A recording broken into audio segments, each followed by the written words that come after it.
Trump ഇന്ത്യയിൽ നിന്നുള്ള ഇറക്കുമതിക്ക് 50% നികുതി ചുമത്തിയിട്ടുണ്ട്. അപ്പോൾ അതുമായി ബന്ധപ്പെട്ട ചർച്ചകൾ നടക്കുമ്പോൾ അതിനെ ന്യായീകരിച്ചുകൊണ്ടാണ് സംഘ പ്രൊഫൈലുകളൊക്കെ വരുന്നത്. അപ്പോൾ ഈ ന്യായീകരണത്തെയും ആ തീരുവയെക്കുറിച്ചൊക്കെ സാർ എങ്ങനെയാണ് വിലയിരുത്തുന്നത്?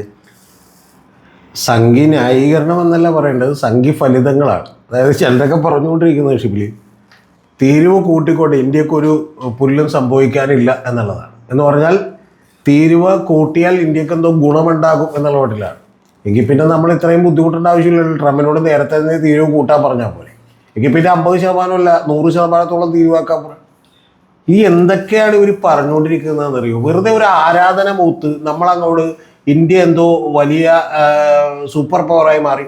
അമേരിക്കയോട് ഈ തീരുവ പ്രഖ്യാപിച്ചത് തീർച്ചയായിട്ടും ഇന്ത്യക്ക് വലിയ രീതിയിൽ ദോഷമുണ്ടാക്കും. ഷിബിലി അറിയേണ്ടത് ഇപ്പോൾ ഒരുപാട് സ്ഥലങ്ങളിൽ നമ്മൾ ഈ പറയുന്ന പോലെ ഡയമണ്ട്, രത്നങ്ങൾ, അതുപോലെയുള്ള നിരവധി കാര്യങ്ങൾ നമ്മൾ ഇന്ത്യ കയറ്റുമതി ചെയ്യുന്നുണ്ട്. ആ കയറ്റുമതി ചെയ്യുന്ന ഏതാണ്ട് 3 ലക്ഷത്തോളം വരുന്ന തൊഴിലാളികളുണ്ട് പല സ്ഥലങ്ങളിലും.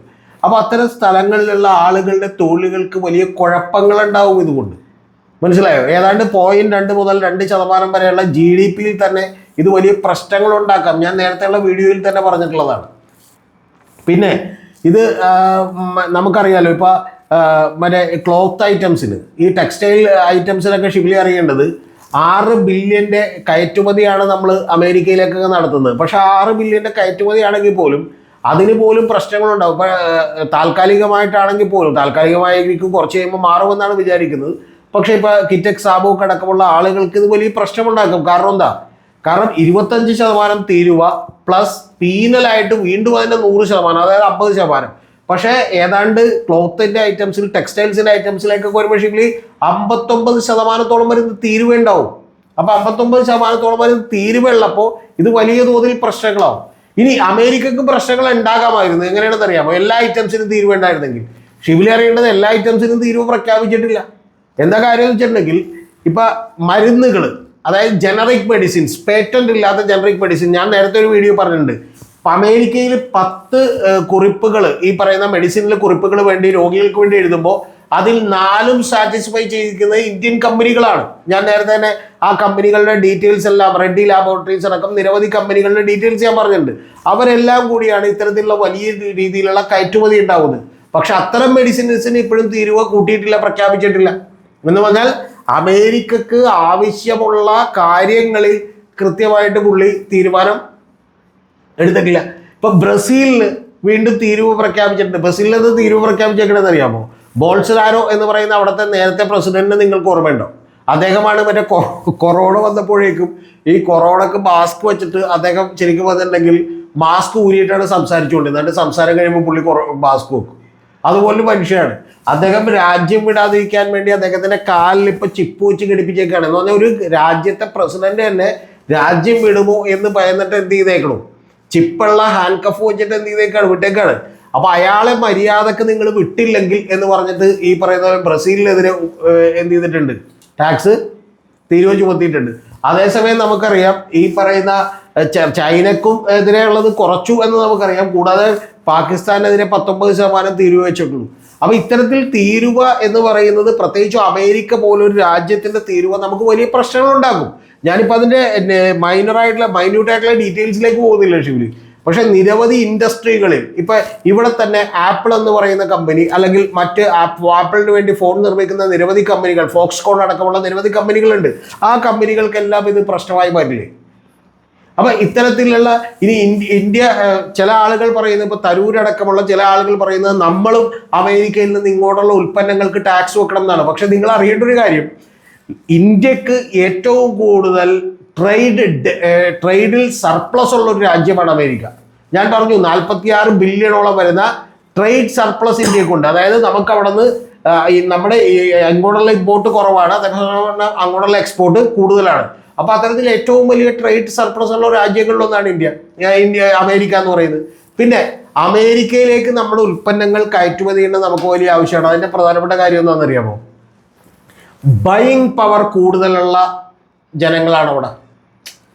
മനസ്സിലായോ? നമ്മളിപ്പോ ഇവിടെ നിന്ന് നാളെ ഇതിനേക്കാൾ കൂടുതൽ ജനങ്ങളുള്ള ഏതെങ്കിലും രാജ്യത്തേക്ക് കയറ്റി വെച്ചിട്ട് കാര്യമില്ല. കാരണം അവരുടെ പർച്ചേസിങ് പവർ എന്ന് പറയുമല്ലോ. ഇപ്പൊ ഇന്ത്യയിലെ പർച്ചേസിങ് പവർ കാലങ്ങളായിട്ട് കൂടിയിട്ടുണ്ട്. കാരണം ബെൻസും അതുപോലെ തന്നെ മെഴ്സിഡസ് ബെൻസിന്റെ കാറുകളും അതുപോലെ BMW കാറുകളും ഒക്കെ മേടിക്കാവുന്ന ലെവലിലുള്ള ഒരു പർച്ചേസിങ് പവറുള്ള കമ്മ്യൂണിറ്റി ആണെങ്കിൽ എന്ത് ചെയ്യും? ഇപ്പൊ ഹോങ്കോങ് എന്ന് പറയുന്ന ഒരു രാജ്യം ചെറിയ രാജ്യമാണ്, പക്ഷെ ബെൻസും അതുപോലെ തന്നെ ലക്ഷറി കാറുകളും ഏറ്റവും കൂടുതലുള്ള ഒരു രാജ്യമാണ്. മനസ്സിലായോ? അപ്പൊ അത്തരത്തിലുള്ള പല സ്ഥലങ്ങളും നമ്മുടെ ഈ പറയുന്ന പോലെ ഭൂമിയിലുണ്ട് എന്നുള്ളത് മനസ്സിലാക്കണം. അത്തരത്തിൽ ഒരു പർച്ചേസിങ് പവറുള്ള ബൈങ് കപ്പാസിറ്റി ഉള്ള ഒരു സ്ഥലമാണ് അമേരിക്ക എന്ന് പറയുന്നത്. പിന്നെ അമേരിക്കയുമായിട്ട് നമ്മളങ്ങനെ കൊമ്പുകോർക്കാനൊന്നും പറ്റില്ല. കാരണം അമേരിക്ക എന്ന് പറയുന്നത് ലോകത്തിലെ തന്നെ ഒരു വ്യവസായ ഭീമനായിട്ടുള്ള ഒരു രാജ്യമാണ്. പിന്നെ രണ്ടാമത്തെ കാര്യമാണ് ട്രംപാണ്. ട്രംപിന്റെ ഏറ്റവും വലിയ പ്രത്യേകത എന്താണെന്ന് അറിയാം. ഇപ്പൊ നമ്മൾ ഇവിടെ നിന്ന് അങ്ങോട്ടുള്ള അവിടെ നിന്ന് ഇങ്ങോട്ട് വരുന്ന കാര്യങ്ങൾക്ക് നമ്മൾ എന്ത് ചെയ്യുന്നു? ടാക്സ് ഇമ്പോസ് ചെയ്യുന്നു, നമ്മൾ വലിയ കടുത്ത നിലപാടെടുക്കുന്നു എന്നൊക്കെ പറഞ്ഞാൽ സംഭവിക്കാൻ പോണ പ്രശ്നം എന്താണെന്ന് അറിയാമോ? ട്രംപ് അതിനേക്കാൾ വലിയ നടപടികൾ എടുക്കും. എന്ന് പറഞ്ഞാൽ ഇപ്പൊ അമേരിക്കൻ പ്രൊഡക്ട്സ് ഇവിടേക്ക് വരുമ്പോൾ നമ്മൾ വലിയ തീരുവ എടുക്കുന്നു എന്ന് പറഞ്ഞിട്ടുണ്ടെങ്കിൽ ട്രംപ് ഇവിടെ നിന്നുള്ള സോഫ്റ്റ്വെയർ കയറ്റുമതി മൊത്തം വേണമെങ്കിൽ ട്രംപ് നിർത്തലാക്കും. കാരണം അതിന് ട്രംപ് എന്ത് ചെയ്യും? വലിയ താരിഫ് ഇമ്പോസ് ചെയ്യും. ഇന്ത്യയിൽ നിന്നുള്ള വിസകൾ ട്രംപ് വേണമെങ്കിൽ തടഞ്ഞു കളയും. കാരണം ട്രംപിനെ സംബന്ധിച്ചോളം ട്രംപ് അതേപോലെ ആക്രമിക്കുന്ന ഒരാളാണ്. കാരണം എന്താണെന്ന് അറിയാമോ? ട്രംപ് നിങ്ങൾക്കറിയാമല്ലോ, ഇപ്പൊ എലോൺ മസ്ക് ട്രംപുമായിട്ട് വലിയ സൗഹൃദത്തിലായിരുന്നു. എലോൺ മസ്കിന്റെ കമ്പനിയാണ് നാസയ്ക്ക് വലിയ സപ്പോർട്ട് കൊടുത്തോണ്ടിരുന്നത്. ആ നാസയ്ക്ക് സപ്പോർട്ട് കൊടുത്തുകൊണ്ടിരുന്നപ്പോൾ എലോൺ മസ്കും ട്രംപും തമ്മിൽ തെറ്റിക്കഴിഞ്ഞപ്പോൾ എലോൺ മസ്ക് പറഞ്ഞത് ഞങ്ങൾ ട്രംപിന് ഒരു പാഠം പഠിപ്പിക്കും, ഞങ്ങൾ എന്ത് ചെയ്യുമെന്നാണ്, ഞങ്ങൾ വേണമെങ്കിൽ ഇവർക്കുള്ള കൊടുക്കുന്ന സപ്പോർട്ട് പിൻവലിക്കുമെന്നാണ്. ട്രംപിന്റെ തിരിച്ചുള്ള അടിയെന്തായിരുന്നു അറിയാമോ?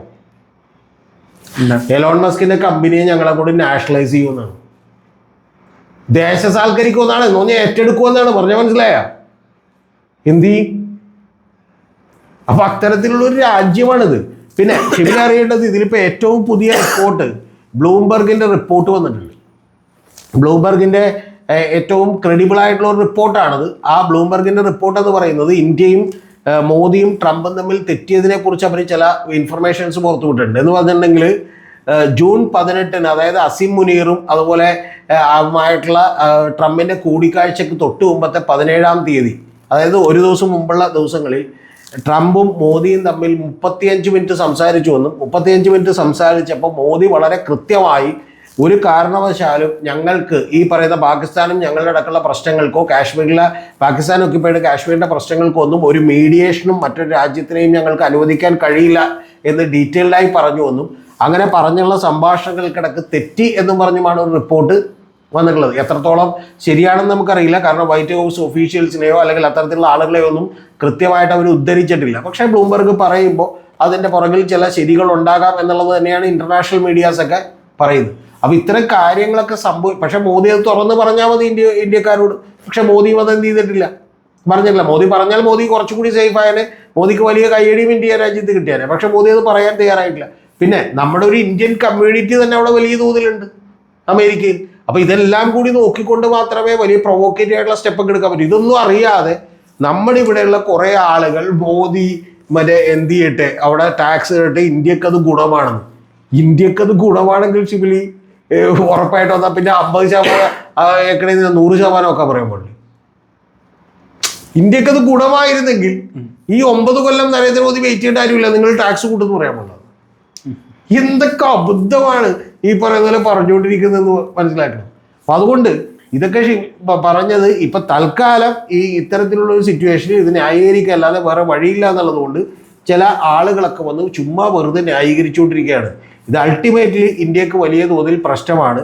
കാരണം പ്രശ്നമെന്ന് പറഞ്ഞാൽ ഷിബിലി അറിയേണ്ടത് ഇത് അമേരിക്കയുടെ ഇത്തരത്തിലുള്ള ടാക്സും താരിഫും അമേരിക്കയുമായിട്ടുള്ള ഇടച്ചിലും അമേരിക്കയോട് മാത്രമല്ല പ്രശ്നം ഉണ്ടാക്കാൻ പോകുന്നത്, അമേരിക്കയോട് മാത്രമല്ല പ്രശ്നം ഉണ്ടാക്കാൻ പോകുന്നത്, മറ്റു പല രാജ്യങ്ങൾക്കും എന്ത് ചെയ്യും, ബുദ്ധിമുട്ടായിരിക്കും ഇന്ത്യയുമായിട്ട് അടുത്ത് പെരുമാറാൻ. ഉദാഹരണത്തിന് ഇപ്പോൾ ഈ പാകിസ്ഥാൻ ഓപ്പറേഷൻ സിന്ദൂരുമായി ബന്ധപ്പെട്ടും പാകിസ്ഥാനുമായിട്ടുള്ള പ്രശ്നങ്ങൾക്കിടക്ക് നമ്മളെ പിന്തുണച്ച ഏറ്റവും വലിയ രാജ്യം ഏതാ?